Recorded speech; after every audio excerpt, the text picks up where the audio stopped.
The sound of the fork clinking against the ceramic plate should have been ordinary, familiar. But that morning, it rang out like a warning bell in a church before a funeral. Emily was stirring her scrambled eggs without taking a bite, her face unreadable, her lips pressed into a nervous line. I sat across from her, holding a mug of lukewarm coffee, bleary-eyed from another night spent tossing and turning. Her silence had already said more than any words could. And yet, I still wasn't ready when they came. "I just need some space," she said, her voice soft and detached, like she was commenting on the weather. "To be single for a while. Figure myself out." The coffee in my mouth turned bitter as it hit my tongue. I swallowed hard and blinked at her. "Single," I repeated, like maybe I didn't understand the word. "Like not married?" "No." She set her fork down carefully, aligning it with the edge of the plate. "I'm not talking about a divorce. Just a pause." "A pause," I said slowly, letting the word hang between us like a loaded gun on the table. "Is that a thing now?" She had the decency to flinch a little at that, but she didn't backpedal. "I'm not saying I don't love you, Nick. There's this part of me that feels like it got buried under all of this. The house, the routines, us. I need time to breathe." I looked at her, really looked at her, and realized how far away she already seemed. She wore one of my favorite shirts on her, the light green button-down that brought out the flecks in her eyes. But there was no softness in her gaze now, no warmth. Just quiet resignation. I should have yelled. Should have demanded an explanation. But the thing was, I was too tired to fight, too numbed by months of her pulling away. The sex had faded to once every few weeks, and when it happened, it was brief, distant, mechanical. Her moans felt rehearsed. Her hands never lingered. I leaned back in my chair and forced a breath out of my lungs. "So what happens now?" I asked. She shrugged. "We take some time. You stay here if you want. I'll crash at Rachel's place for a bit." Of course, Rachel, her younger sister. The artist, the free spirit. Always between apartments and somehow always landing on her feet. The polar opposite of Emily's perfectionism. I didn't ask the obvious question. Was this about someone else? Some guy she met at yoga, or work, or the cafe she suddenly loved. The idea twisted in my gut, but I kept it buried. For now. Instead, I nodded slowly. "Okay." Emily blinked, startled. She expected resistance. Maybe even wanted it. But I didn't give her the satisfaction. I just stood up, took my plate to the sink, and turned the water on without saying another word. That night, I stayed up alone in the living room, nursing a glass of whiskey and watching the blue glow of the TV flicker across the walls. I wasn't really watching anything. I just needed noise. Anything to drown out the silence of the empty bedroom. I thought about our first apartment, that shoebox over a bodega in Brooklyn where we'd fucked on every surface and laughed about how poor we were. I thought about the way she used to wrap her legs around me and whisper things she'd never say out loud in daylight. God, she was fire back then. A little reckless. A little wild. I was addicted to her.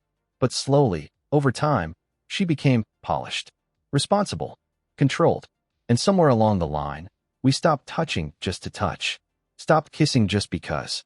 And I didn't even notice it happening until it was already gone. I finished my drink and stared at the ceiling. The bed felt too big. The house felt too clean. And I felt invisible. The following days were a blur of pretending. I went to work, sat through meetings, answered emails. Smiled when people asked how I was. Hanging in there, I'd say. The default male script. At night, I'd scroll through old photos on my phone. One caught my attention. Emily in a sundress, barefoot in the grass, looking over her shoulder and laughing as I snapped the shot. That smile didn't exist anymore. Not for me. I hated that I still wanted her. That I still got hard thinking about the way she used to sneak up behind me in the shower, wet and eager, biting my neck and pressing her hips against me. She hadn't done that in years.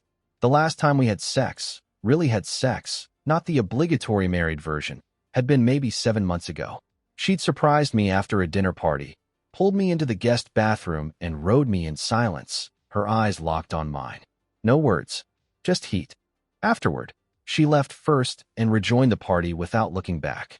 I remember standing there alone, pants barely zipped, wondering if it meant something or nothing at all. Turns out it meant nothing.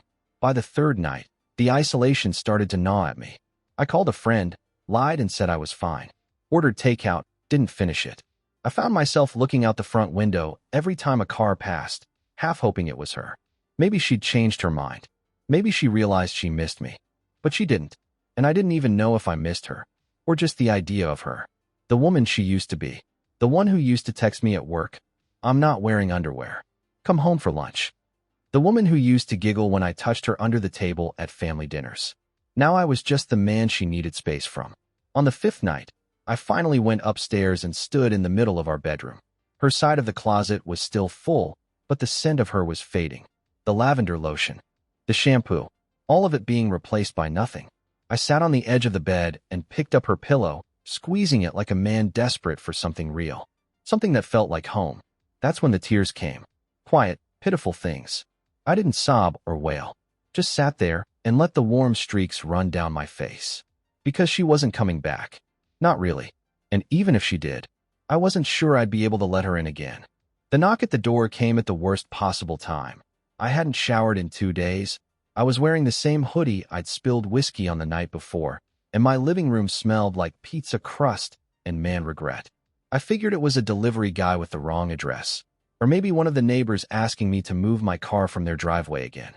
I opened the door with zero intention of small talk, but it wasn't a stranger. It was Rachel, Emily's sister, and she was holding a six-pack in one hand and a giant bag of Thai takeout in the other. "Jesus," she said, taking in the mess that was me. "You look like a sad hoodie commercial." I blinked. What are you doing here?" She pushed past me without waiting for an invite, kicking off her boots at the door like she still lived here. "Heard from Mom that Em's on some kind of eat, pray, ghost her husband journey, so I figured I'd check in on you. You weren't answering your phone." I closed the door behind her, slow and dumbfounded. "I didn't even know you were in town. Got tired of crashing at the rents. They still have a VCR and think Wi-Fi is a government conspiracy. Plus," she turned, her eyes meeting mine, "I was curious about how you were holding up." I glanced around the disaster zone that was the house. Pillows on the floor, unopened mail on the counter, dishes in the sink. "Clearly thriving," I muttered. She grinned, setting the food on the table. "Good. Then you've reached the I don't give a shit anymore phase. That's healthy. Tragic, but healthy." Rachel had always been the opposite of Emily. Where my wife was calculated, polished, and obsessed with planning, Rachel was the definition of chaos wrapped in sarcasm.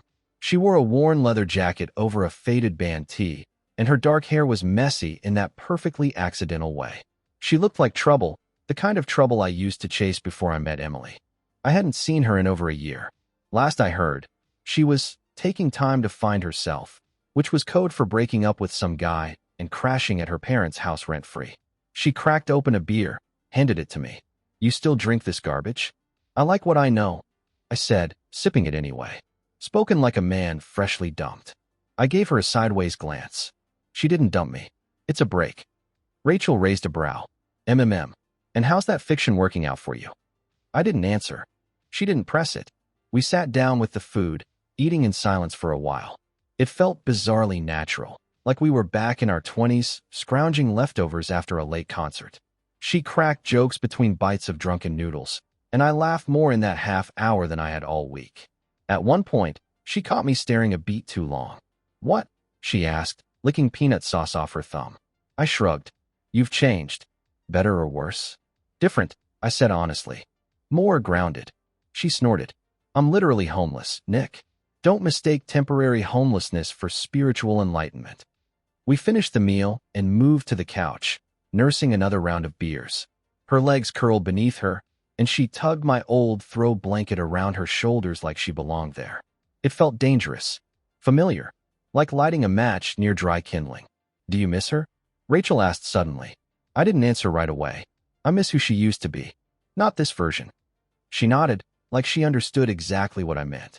"I miss parts of her too," she said quietly, before she turned everything into a performance. I glanced at her. "You two were close once." "Yeah," she said.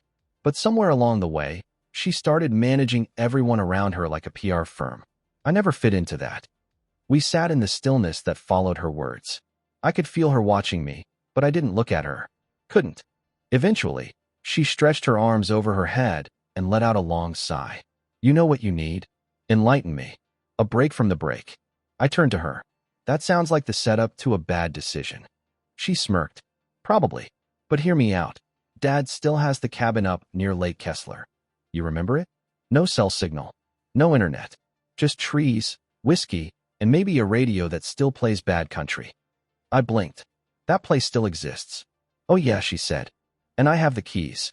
Told Dad I might head up there for a weekend to reset after the whole Travis thing.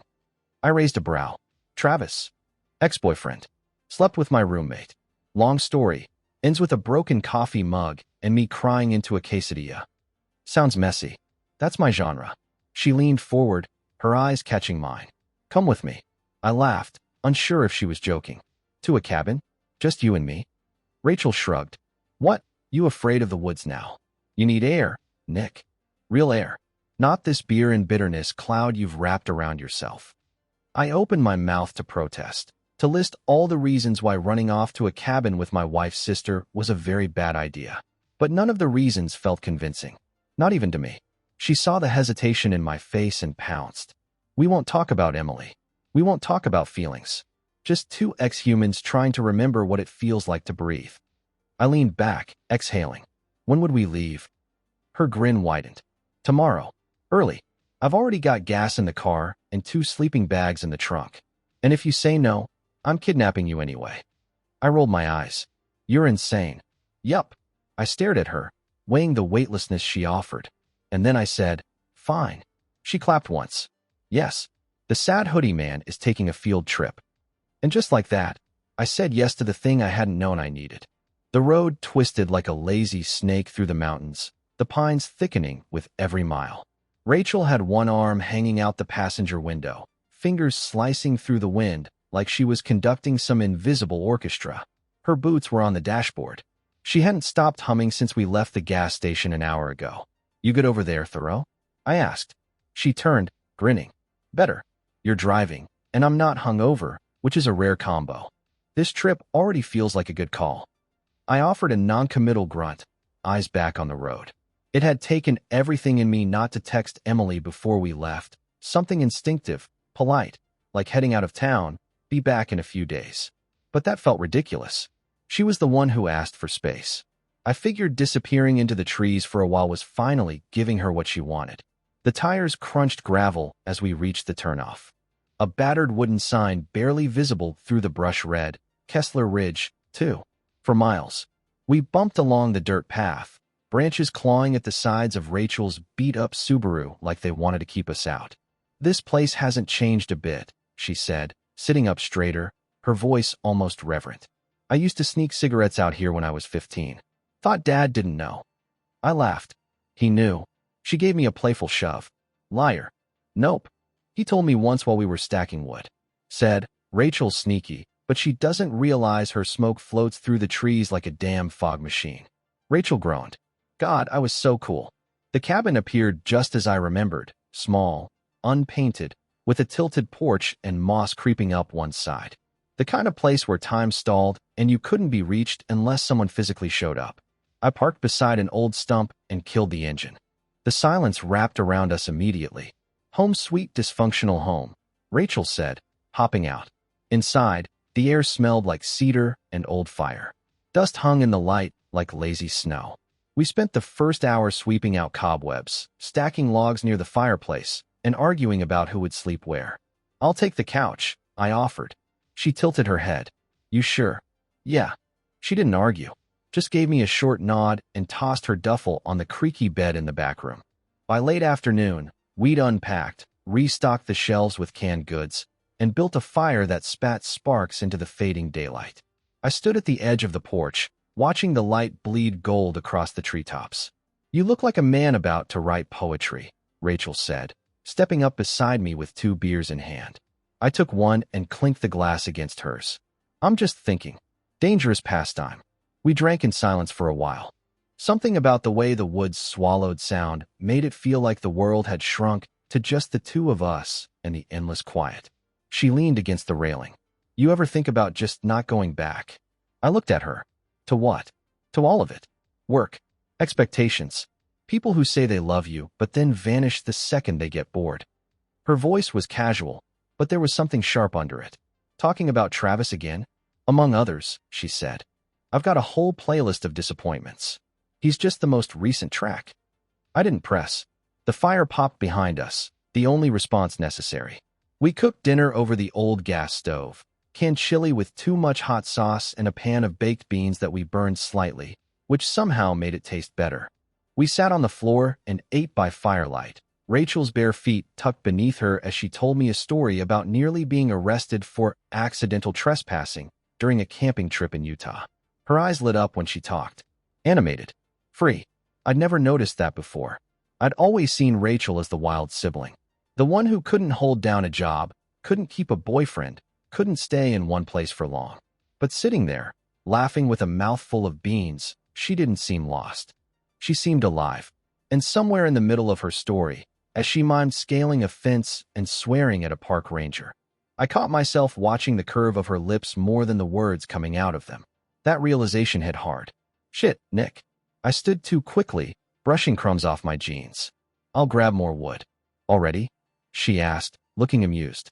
Yeah, might get cold later. She let me go without comment, but I could feel her eyes on my back as I stepped out into the night air. The woods were quiet, humming with distant life. I crouched near the woodpile, letting my heartbeat settle. I wasn't supposed to notice her. Not like that. Not Rachel. But it wasn't about sex. Not really. It was the way she looked at me. Like I still existed. Like I hadn't been fading for months under someone else's indifference. When I returned, she was curled up on the couch, blanket wrapped around her like a cocoon, face lit only by the fire. Hey, she said quietly. You okay? I nodded, dropping the wood beside the hearth. She patted the floor beside her. Sit. You look like your brain's overheating. I obeyed, more out of exhaustion than anything else. She handed me another beer. Our knees brushed as we sat. For the rest of the night, we didn't talk much. Just watched the flames dance, letting them do all the speaking for us. Somewhere deep into the evening, I glanced at her again, her head tilted back, eyes half-lidded, lips parted just slightly. There was something sensual about the moment, in the same way heat slowly builds before a thunderstorm. Neither of us moved, but something had shifted, and we both felt it. The rain started just after dawn, gentle at first, a lazy tapping on the cabin roof like nature hadn't made up its mind yet. I woke up stiff, cold, and cocooned in two old quilts on the sagging couch. The fire had gone out sometime during the night, and the room was heavy with morning silence. Then I heard her, Rachel, humming. She was in the kitchen, barefoot in a tank top and pajama shorts, boiling water on the stove and swaying like she'd forgotten anyone else existed. Her hair was twisted up in a lazy knot, a single lock dangling over her shoulder, catching the light in a way that made my gut tighten. I watched from the couch, still half draped in wool, trying to convince myself that what I was feeling was innocent. It wasn't. She turned and caught me watching her, offering a sleepy smile. Morning, couch goblin. You want coffee? God, yes, I croaked. She poured 2 mugs and patted over, curling into the armchair across from me. Her legs folded up beneath her, and I had to force my eyes to stay above her collarbone. The fabric of her tank clung to her in ways I didn't want to notice. Looks like we're stuck in today, she said, nodding toward the window. The trees were soaked, rain coming down in steady sheets now. No hikes, no fishing, I muttered. Damn shame. She grinned. Guess we'll have to entertain ourselves indoors. The air between us went still. Don't read into that, I told myself. But her gaze lingered a second too long before she sipped her coffee. We spent the morning doing small things, reading, playing cards, pretending not to be completely aware of the tension threading through the room. Around noon, I stripped off my hoodie and moved another log into the fire, trying to get some heat into the place. My shirt stuck to my back, damp with sweat and sleep. You're gonna regret that, Rachel said, eyeing the firewood I was stacking. Why? That's wet pine. It's gonna smoke like hell. She was right. 10 minutes later, the cabin smelled like scorched bark, and the smoke alarm let out a pitiful chirp before dying completely. Rachel coughed, waving smoke from her face. Okay, that's it. Time for a shower. She vanished down the hall, and I took the opportunity to open the door and fan out the smoke. Cold air hit me like a slap. I stood there a minute, head fogged with caffeine and the now familiar weight of being near her for too long. Something was shifting between us. I felt it in the small moments. The The way her fingers brushed mine when we passed mugs, the warmth in her laughter when we weren't pretending to be fine. It wasn't attraction in the shallow sense. It was recognition, comfort, danger. The bathroom door creaked open.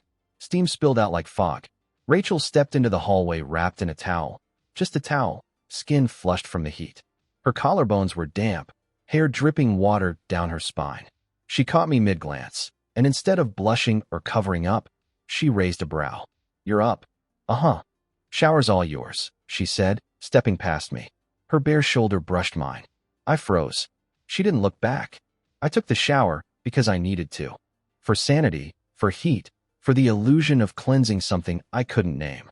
I scrubbed harder than necessary, as if I could steam the thoughts out of my skull. When I stepped out, the towel rack was empty. "Rachel," I called, cracking the door open. She was already dressed, thankfully, in black leggings and a thick sweater. "Towels are in the cupboard by the fireplace," she said casually, not even looking up from the book in her lap. I shuffled through the cabin wrapped in a blanket like a penitentiary monk until I found a towel. Dried off. Got dressed in clean clothes that didn't smell like firewood and guilt. Back in the living room, she'd cleared a space near the hearth and laid out a deck of cards. "Gin rummy," she offered. "Loser has to make dinner. I don't remember how to play." "Perfect. Then I'll definitely win." The next hour blurred into lazy banter and the kind of flirting that didn't quite know what it wanted to be. She teased me every time I lost, grinning over her cards like she was 17 again. And I just watched her. Her knee touched mine beneath the table. We didn't move apart. "You always were kind of hot," she said out of nowhere, not looking up from her hand. I blinked. "What?" She smirked, eyes flicking to mine. "Relax. I mean it in a general sense. Emily always said you were too serious, but I like that about you." Not sure if that's a compliment. "It is," she said, softer now. "I always wondered what it would be like to be seen by someone who didn't expect me to perform." I set my cards down. "You don't have to perform around me." She leaned closer, her voice barely audible. "You're the first one who ever made me feel like that." My chest tightened. I should have pulled away. Should have changed the subject. But I didn't. Her hand grazed mine. My thumb found the edge of her fingers and stayed there. We sat like that for maybe a full minute. Close. Still. Breathing. The fire crackled, and thunder rolled low in the distance. Rachel finally stood, slowly, smoothing her sweater down. "I'm gonna grab some more wine," she said, voice uneven. I watched her disappear into the kitchen, heart pounding like I'd run a mile. I hadn't touched her. Not really. But the air between us was scorched. Charged. A thread pulled taut and ready to snap. And I wasn't sure how much longer we could pretend we didn't feel it. The next morning broke warm and foggy, sunlight bleeding through the trees in long golden streaks. The rain had stopped sometime in the night, but the air still clung to everything like breath on glass. The cabin windows fogged at the corners, and somewhere in the woods, a bird gave a low, broken whistle like a secret trying to escape. Rachel was already up, sitting barefoot on the porch steps, her sweater hanging loose off one shoulder. She had a cup of coffee in her hands, the steam curling around her face like smoke. She looked peaceful, untouchable. I stepped out quietly, coffee in hand, unsure if she'd say anything about what had almost happened the night before, about the cards, the lingering touch, the static between us that neither of us wanted to name. She didn't turn around, just patted the space beside her on the step. I sat down. For a while, we just drank in silence, watching the mist roll through the pines like some old god waking up. Finally, she spoke. "Do you remember that summer your car broke down on our way to that family lake trip?" I chuckled. "Yeah, Dad blamed me for taking the long way." "You weren't driving. Didn't matter." She smiled, eyes distant. "I remember that stop we made somewhere outside of Reading. You bought me ice cream. I was, 17? Sounds right. You sat with me on that hot curb while everyone else argued inside the gas station. You talked to me like I mattered. Not like a kid. Not like your wife's little sister." "I didn't think you remembered that." "I do," she said. "You made me feel seen, Nick. You always have." I turned toward her, but she was already getting to her feet. "Come on," she said. "Put that coffee down. You're going swimming." I blinked. "Swimming? It's not even 60 degrees." She grinned, wicked and daring. "Stop being such a grown-up." The lake was maybe a mile hike through the trees. Still glass, ringed by reeds. untouched by anyone but deer and wind. Rachel dropped her clothes on the rocks without ceremony, revealing the black bikini beneath, and walked barefoot into the shallows like it was a holy ritual. "Coming or what?" she called over her shoulder. I hesitated. I didn't bring a suit. "So?" She turned, arms raised, grinning like trouble. "You wouldn't," I said. She raised one brow, then untied her top and let it fall into the water. I stared, stunned, heartbeat like a bass drum in my chest. Her breasts were pale and perfect, her nipples already taut from the cool air. She stood ankle-deep, hands on her hips, the water barely reaching her thighs. "Your move," she said. I couldn't breathe. I couldn't think. The rational part of me screamed, "Don't do it," but the rest of me, the hurt, the lonely, the man, he moved. I peeled off my shirt, then my jeans, then everything else, and I followed her into the lake. The water hit like ice, stealing the breath from my lungs. Rachel shrieked and laughed, splashing at me as I waded deeper. We swam until our limbs ached and the sun had climbed above the treetops. We played like kids. We flirted like strangers. And when we finally dragged ourselves back to the shore, breathless and dripping, she grabbed my hand and pulled me onto the blanket we'd left on the rocks. She lay beside me, chest heaving, her body glistening in the light. "That," she whispered, "was the most alive I've felt in months." "Yeah," I said. "Me too." Our fingers stayed linked. She turned her head to me, eyes unreadable. Her hair clung to her face, damp and wild, and the sun made her skin glow. And then she kissed me. Soft at first, just lips brushing, testing, asking. I didn't stop her. My hand slid to her hip. She moved closer, pressing her chest to mine, moaning lightly as our mouths opened, and everything we'd been holding back came rushing out in one aching, breathless exchange. We kissed until we were gasping, until our hands were no longer tentative, until every line we hadn't meant to cross was behind us. "Nick," she whispered into my neck, "we don't have to think about anything else right now. Just this. Just here." She pushed me back onto the blanket, straddling me, her thighs warm and slick against mine. Her towel dropped from her shoulders. I reached up to touch her, and she leaned into it, eyes fluttering shut, biting her lip as my hands explored the curves I had no business touching. We didn't speak as we moved. There was no need. She sank down onto me slowly, deliberately, like she wanted to feel every inch. Her hands braced on my chest, her eyes locked with mine, her breath catching as we became something new.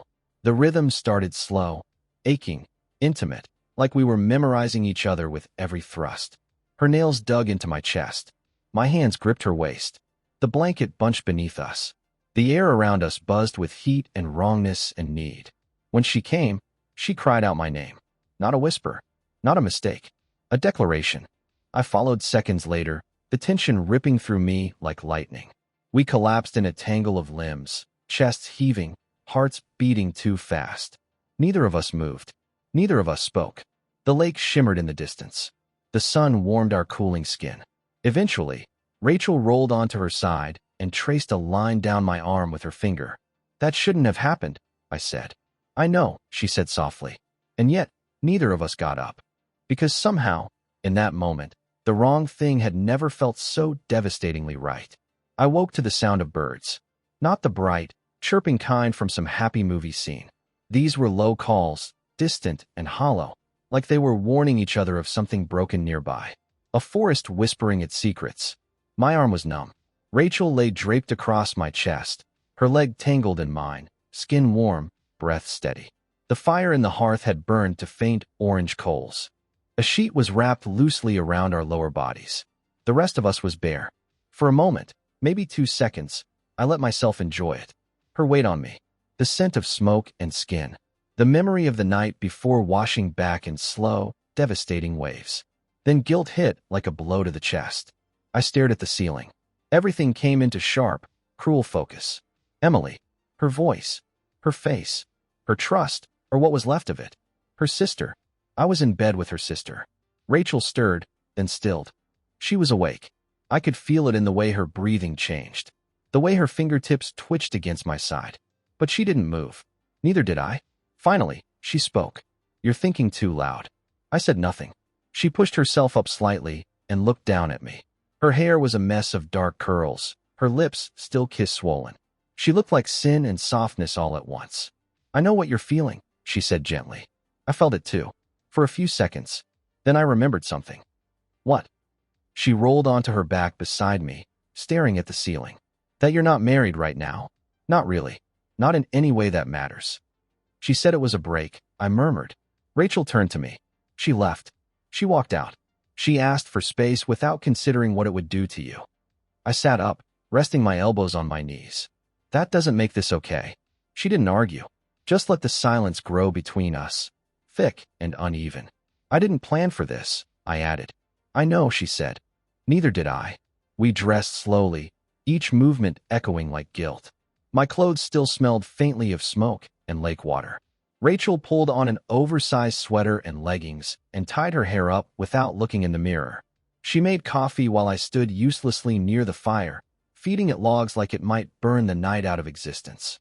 When she brought me a mug, our fingers brushed. It was the first touch that didn't feel electric. It felt heavy. We sat on opposite ends of the couch, sipping quietly. She was the first to speak again. "Do you regret it?" I didn't answer right away. Did I? The honest truth was, no. Not in the moment. Not during. Not even after, when her breath was still soft against my neck and her hand rested on my chest like she belonged there.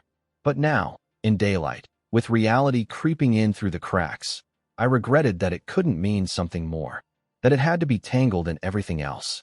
"I don't regret you," I said finally. Her eyes met mine. "But you regret what it means." "Yeah." She nodded slowly, taking a sip. "I get it," she said. "But you should know. I'm not ashamed of last night. I needed it." Her voice softened. We both needed something real. Something that wasn't filtered through Emily's shadow. That stung more than I expected. "She's still my wife?" I said quietly. Rachel didn't flinch. "Is she, though? Or is she just someone you're still trying to be loyal to out of habit?" I stood abruptly. "I need air." She didn't stop me. The lake was still, smooth as glass, untouched. Our blanket was still there, damp, half crumpled on the rocks where we'd left it. I stared at it for a long time, the memory of her voice echoing in my head. "We don't have to think about anything else right now." But I was thinking about everything. About Emily's cold voice in that kitchen. About the curve of Rachel's hip in the firelight. About the heat and the shame and the terrifying truth that I hadn't felt alive in months. Not until Rachel. I picked up the blanket and shook it out like it might erase the imprint of our bodies. It didn't. By the time I returned to the cabin, Rachel was packing up a backpack with snacks and water. "We should hike," she said, not looking at me. "Get out of our heads." I nodded. It sounded better than sitting here, trying not to touch her again. We walked for hours, a quiet trail that wound through pines and opened occasionally into overlooks where the world felt too wide to carry anything heavy. We didn't speak much, just let the trees listen. Eventually, we stopped on a fallen log overlooking the ridge. I took a swig from the water bottle and passed it to her. She looked tired, not physically, emotionally, like someone who had lived 2 lifetimes in one weekend. "This doesn't have to ruin everything," she said suddenly. I raised a brow. "I mean," she continued, "what happened it can stay here, if that's what you need." I stared at her, heart sinking. "So you'd be okay pretending it didn't matter?" She gave a sad smile. "No, but I've spent my whole life not being the one who mattered. I'm used to it." My throat tightened. "That's not what I meant." "I know," she said softly. "But you should think about what you do mean, Nick, before this turns into another silence you carry like luggage." We hiked back in the dusk, our shadows stretching long between us. She walked slightly ahead, hands in her jacket pockets, head down. I wanted to say something. Anything. But the words sat heavy on my tongue. I didn't know what we were now. Only that something had changed. And there was no going back. We didn't speak much after we got back from the hike.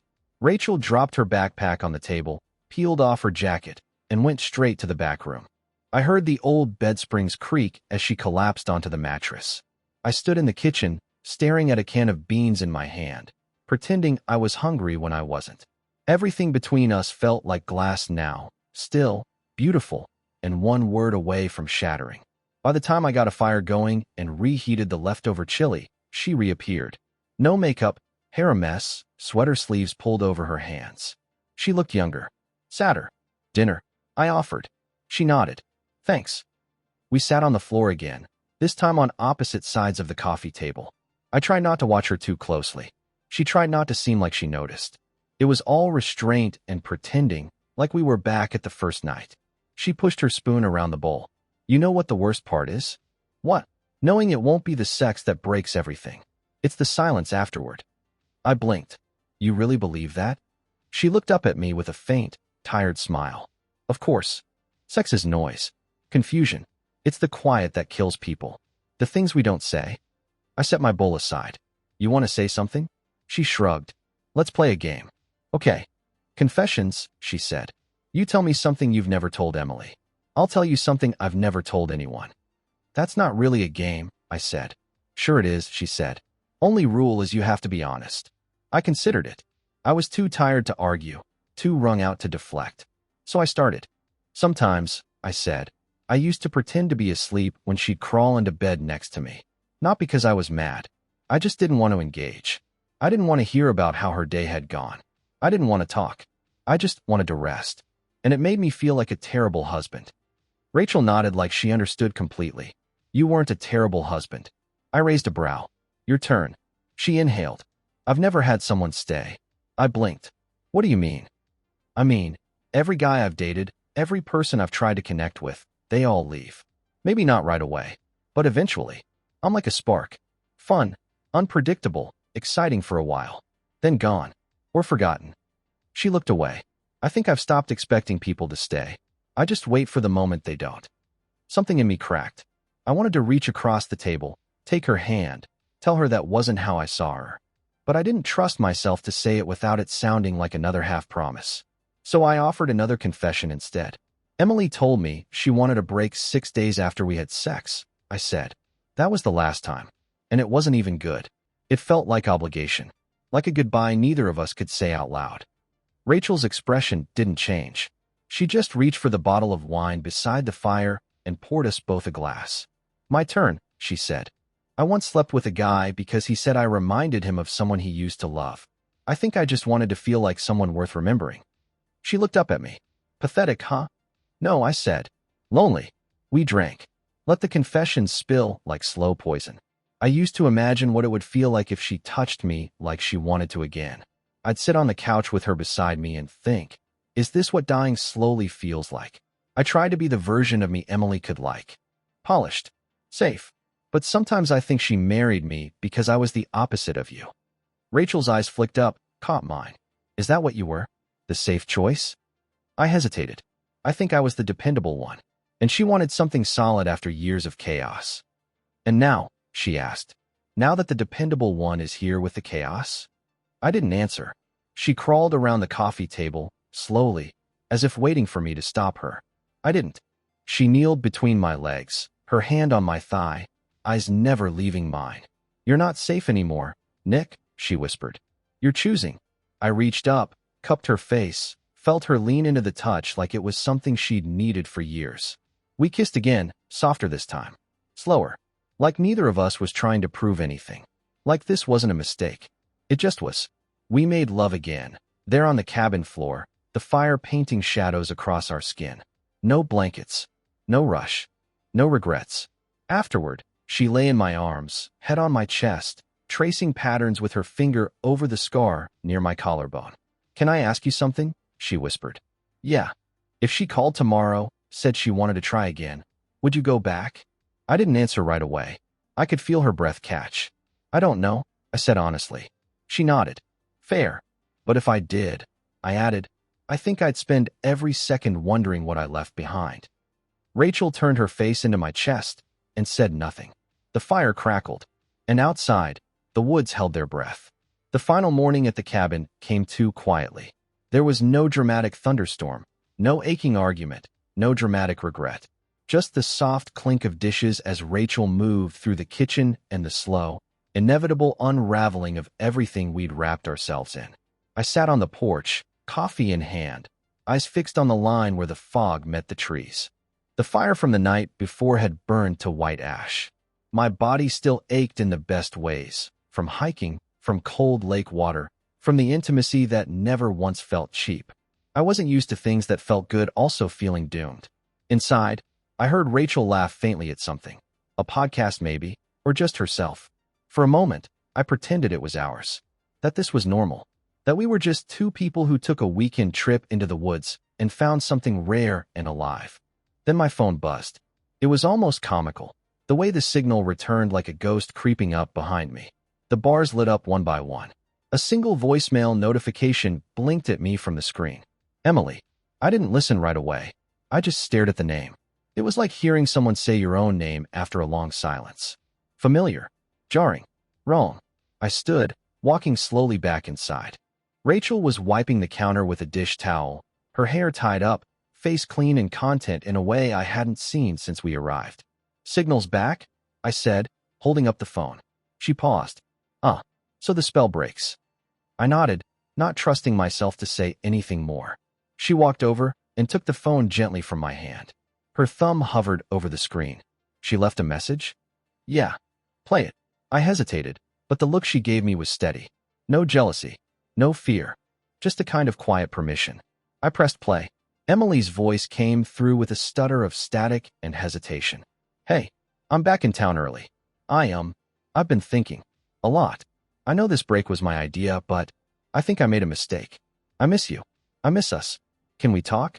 When you're home. Please. The message ended. Silence fell heavy over the cabin. Rachel handed the phone back to me. Well, that's timing. I stared down at it. I don't even know how to feel. She didn't say anything. Just walked past me, picked up her half-packed duffel, and zipped it closed. You don't owe me anything, she said, not turning around. I knew what this was. That's not fair, I said. She paused. Isn't it? I stepped closer. What happened between us? Was real, she finished. I know. That's what makes this harder. She finally turned, and I saw it. The thing she tried to bury with her sarcasm and bluntness. The hurt. The fear. The hope. I reached for her hand. She let me take it. What do I do? I asked, voice low. Rachel gave a soft, sad smile. You figure out whether what you had with her is worth saving, or if it's just something you're afraid to bury. I nodded. What if I don't know yet? Then you'll hurt someone either way. We finished packing in silence. The drive down the mountain was longer than I remembered. The trees didn't feel like protectors anymore, just tall, quiet witnesses to everything we didn't say. Rachel played music softly, some folk band I didn't recognize. The lyrics were all about leaving and returning and things left unsaid. Of course they were. When we hit the edge of town, she pulled over near a gas station and turned to me. I'm going to take the car, she said. I'll crash at my parents' place a couple days, then figure things out. I nodded. Okay. She reached across and touched my cheek. You don't have to run back to her out of guilt, Nick. I'm not. She tilted her head. Aren't you? I didn't answer. She leaned in, pressed a kiss to my cheek, not on the lips. It was soft, slow, and somehow final. Then she opened the door and stepped out. I watched her disappear into the store. I didn't wait for her to come back. I just sat there for a while, alone, with the engine off, the voicemail playing over and over in my head. I think I made a mistake. I miss you. It should have felt like victory. It didn't. The door creaked open with that familiar whine. The one Emily used to say sounded like an old man groaning. For a brief second, I was back in time. 5 years ago, walking in with takeout and flowers after one of our stupid fights, hoping some pad thai and tulips would earn me a smile. This time, there were no flowers. Just my bag slung over my shoulder, my boots still dusted with pine needles, and a strange, hollow ache in my chest. The house looked the same, but it didn't feel like home. Emily was in the kitchen. She turned as I entered, her hair pulled back, no makeup, wearing one of my old college sweatshirts like she used to. A carefully staged version of comfort. Hey, she said. Her voice cracked slightly. You're back. I nodded. Yeah. She stepped closer, slowly, unsure of her welcome. I didn't know if you'd get the message. I did. A beat passed. The tension in the room felt like a held breath, stretched thin. She reached for my arm, then seemed to think better of it. Can we talk? I shrugged off my bag and set it down by the door. Sure. We sat at the kitchen table, the same one where she'd told me she needed space. The same table where everything had started to unravel. The silence between us was louder now. I thought going away would help me figure things out, she began. And at first it did. I felt free, light. But then, I don't know, it just started feeling empty. I didn't speak. I wanted to hear it all. I kept thinking about you, she continued. About us. The way you'd look at me when you thought I wasn't paying attention. The way you always made coffee just right, even if you hated that I added cream after. Stupid things. She swallowed hard. I realized I'd been running from something I couldn't fix on my own. And I missed you, Nick. I really did. Her voice cracked again. I leaned back, folding my arms. Why didn't you say that before you walked out? She winced. Because I thought you'd fight me. Or worse, let me go without caring. I didn't fight, I said quietly. Because I was too tired. She looked down, ashamed. I'm sorry.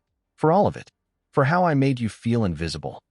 I stared at her, trying to match this woman with the version of her I'd carried through the woods the last few days. Trying to remember how to feel what I used to feel. I needed that break too, I said. But not the way you think. She looked up. Her eyes searched mine.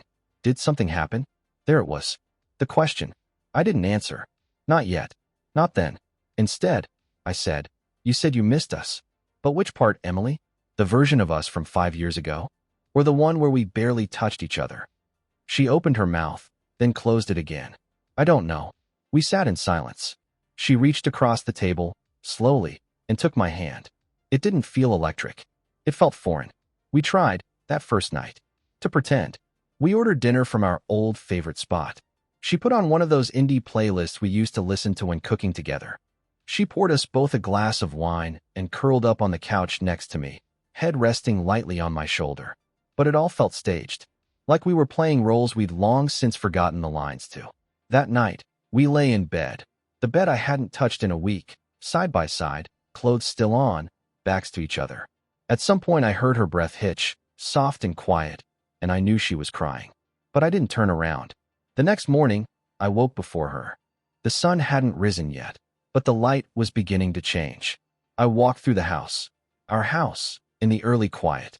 My feet knew the creaks in the floors, the soft spots in the carpet, the drawer that always stuck halfway. But nothing felt like mine anymore. The photo of us in the hallway. The books we bought together. Even the throw pillow she insisted matched nothing, but had to stay. It all looked like a museum exhibit now. Artifacts of a marriage that didn't exist anymore. When she came downstairs, she looked at me cautiously. Want breakfast? I'm not hungry. She lingered near the counter. I thought maybe we could take a walk later. Just talk. I nodded absently, but inside, I felt it growing. The realization I'd been avoiding. That it wasn't Emily I was mourning. It was the idea of her. The idea that we could go back to something that had been quietly dying long before either of us had the guts to admit it. Rachel didn't call. She didn't text. She vanished the way people do when they know staying would only make the goodbye harder. But I felt her absence like a bruise beneath the skin. Invisible, constant, and somehow still tender. Emily was trying. I could see it in the little things. Making my favorite tea. Wearing the perfume she hadn't used in months. Asking about my work like it mattered again. But every time she reached for my hand, I flinched. Every time she smiled, it felt like it was meant for someone she used to be. And every time I closed my eyes, it wasn't her I saw. It was Rachel. In the lake. By the fire. In my arms with nothing between us but breath and skin and the terrifying sense that something real had just happened. Something I might never feel again if I let it go. No return address. Just my name in Rachel's handwriting. The looping, slanted print I'd memorized without trying. It was the only thing in the mailbox that mattered.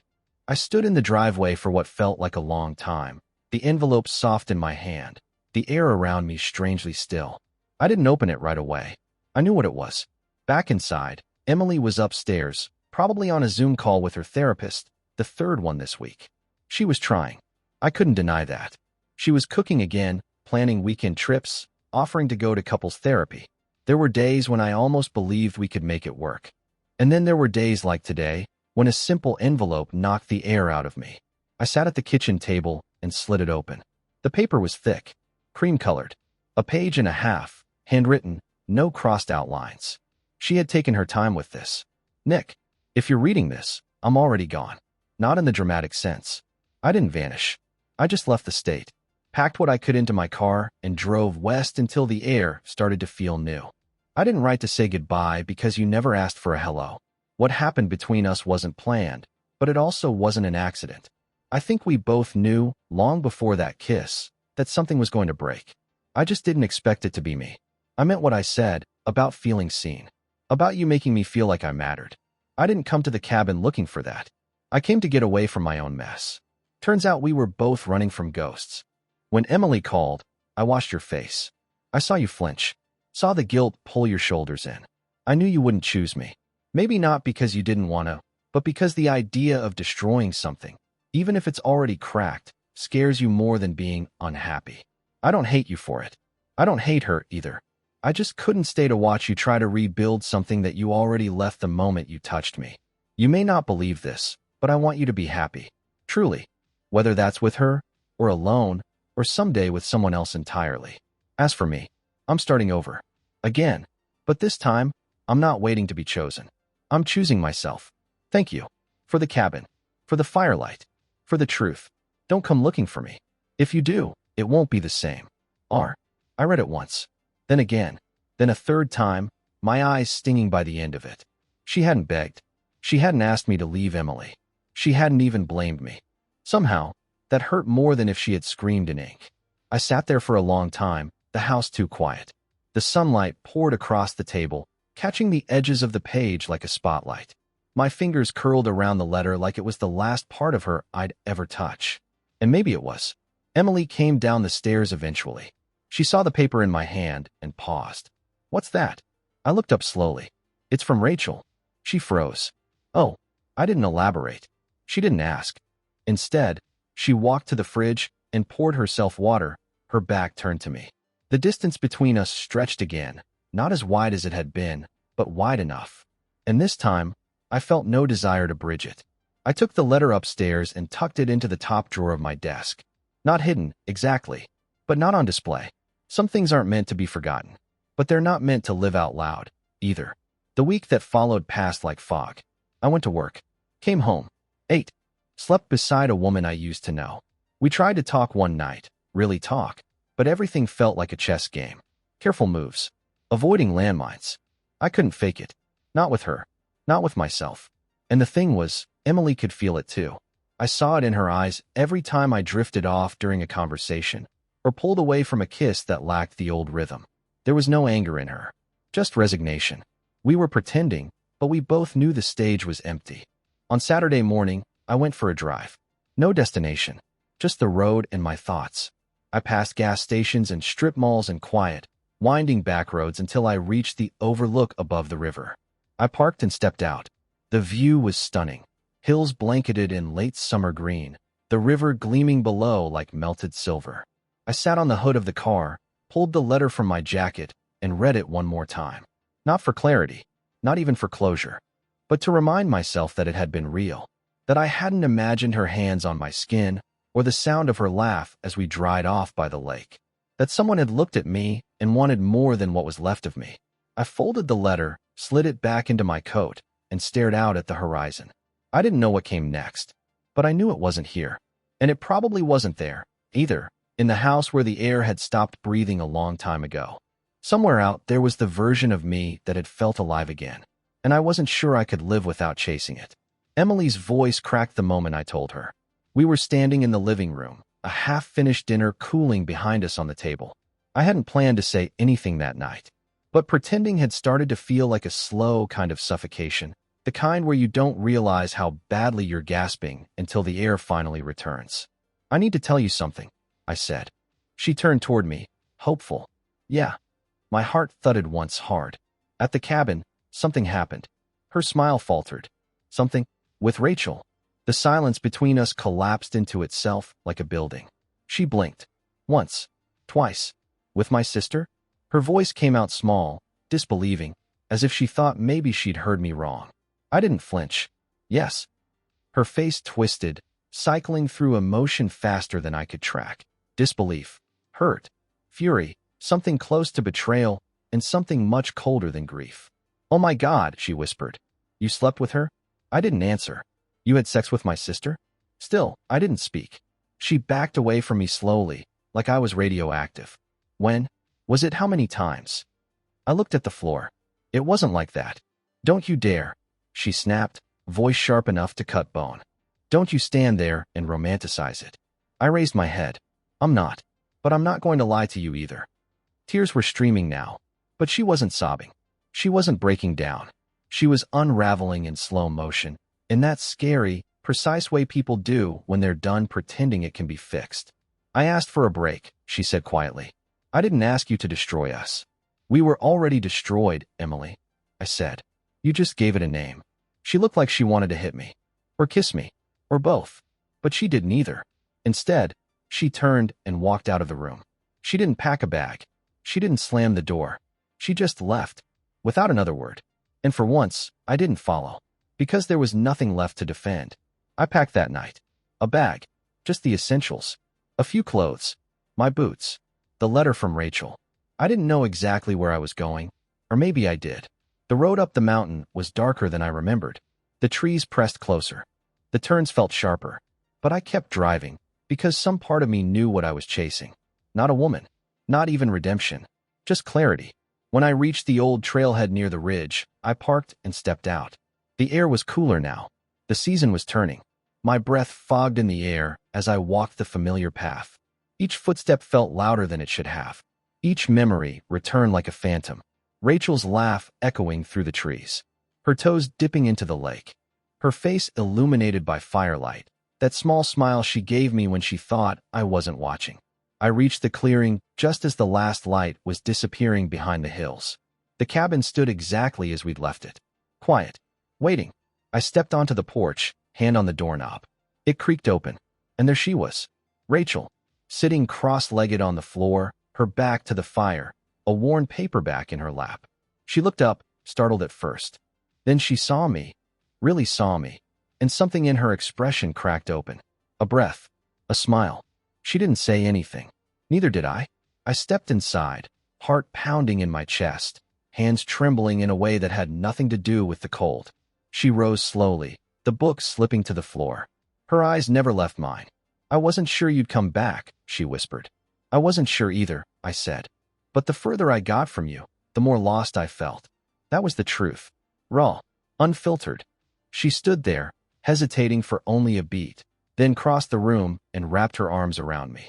I buried my face in her shoulder, inhaling the scent of wood smoke and lavender and something that felt like home. We didn't kiss. Not yet. We didn't have to. We just stood there in the glow of the fire, our hearts beating the same rhythm again, the silence around us finally whole instead of empty. Because this wasn't a mistake. It wasn't a betrayal. It was a beginning. One neither of us had expected. But maybe, the ones we don't expect are the only ones that ever really matter.